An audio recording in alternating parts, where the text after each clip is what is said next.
guys, and welcome to the goal setting module. I want to talk about your goals because it's the very first thing that you should do in the credit repair process. So when the going gets tough and you're not seeing the results you exactly want to see, you want to be sure that your goals keep you reminded about why you started the credit repair process in the first place, right? It's going to be your inspiration and your motivation to keep you driven throughout the process.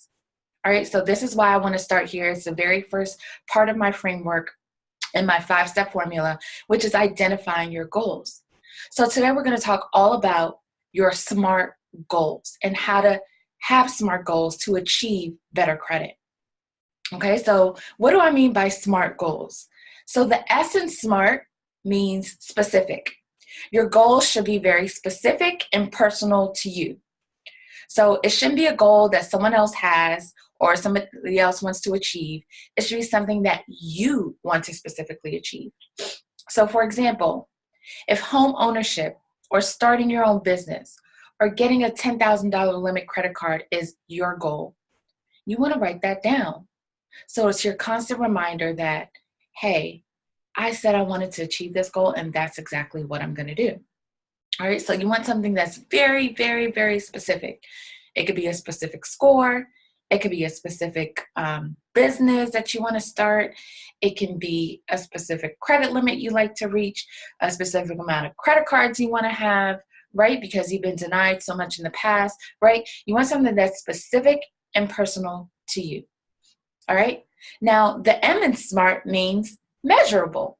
So your goals must be measurable, and that's what's going to help you achieve it when you know exactly what you need to do, right? It's something that you need to be able to quantify. So you must know, for example, your starting point, right? So if you're at a 520 right now and you want to reach a 680, then you know that you need what? 160 points to reach that goal, right? So you want something that is measurable, all right? So when you're writing down your goals, you want to keep this in mind, that the M in SMART means measurable, all right? Now, the A in SMART means actionable. So you must be able to put together an action plan of how you're going to achieve that goal. All right, so you want to be sure that the goal is something that you can actually take steps to work towards, okay? So for example, if you know that you want to pay down some credit card debt, right? So you're going to say, hey, I'm going to put together a monthly budget to know how much I need to allocate to these credit cards to bring my credit balances down to 7% so that I can improve my credit usage percentage, therefore improving my credit score. Right? So we go over the factors that affect your credit score. So if you know credit utilization is 30% of your score, and your balances right now are at 80-90% credit utilization, you need to get it down to 7.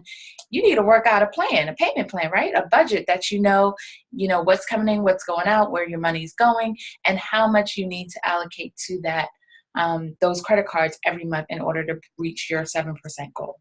All right, so first you can shoot for 20%, then you can shoot for 10, and then you can shoot for the 7%.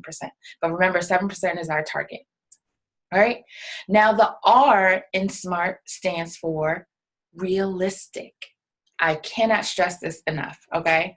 Your goal must be realistic. I can't tell you how many times people come to me and tell me that they want to purchase a home in 30 days, right? And they have a 480 credit score, right? So you got to be realistic, guys, right? So please don't write down, home ownership by the end of the month.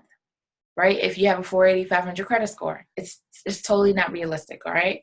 So we want to have realistic goals. Don't say you want to reach a 780 and you have a 400, right, in 30 days, right? That's not legal. If you're able to do that, that's just not legal.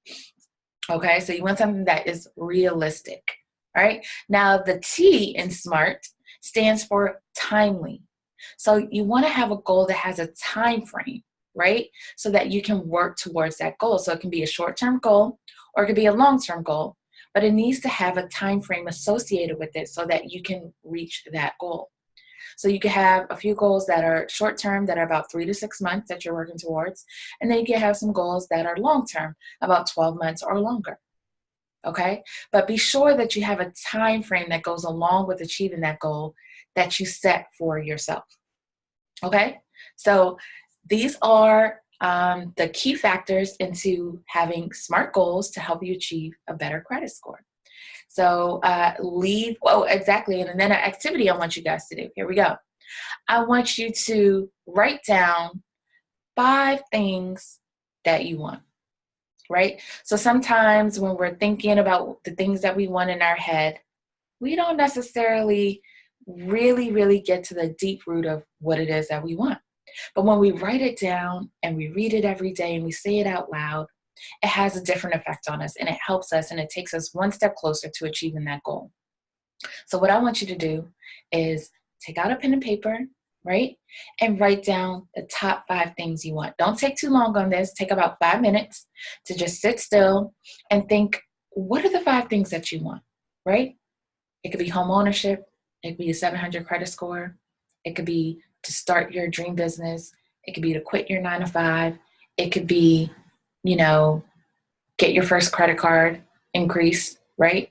So whatever it is, write those goals down. Write what it is that you want. What are the 5 things that you want? The top 5 things that are priority, that are the most important, that you would like to have, right? What are those 5 things?